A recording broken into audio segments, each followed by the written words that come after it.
और नाज़रीन आपको बताएं कि पाकिस्तान मरकजी मुस्लिम लीग का यौम आज़ादी पर नासिर बाग ता पंजाब असम्बली तक नजरिया पाकिस्तान कारवां का इनेकाद। नजरिया पाकिस्तान कारवां नासिर बाग से चढ़कर असम्बली हॉल पर इख्तिताम पजीर हुआ।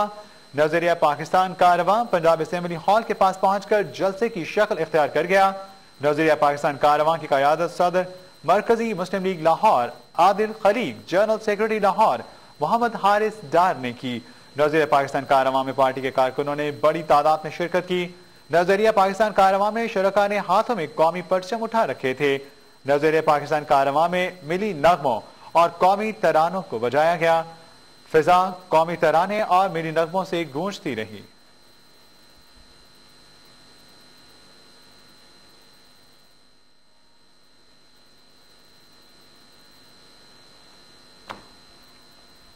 इसी के साथ ही न्यूज बुलेटिन अपने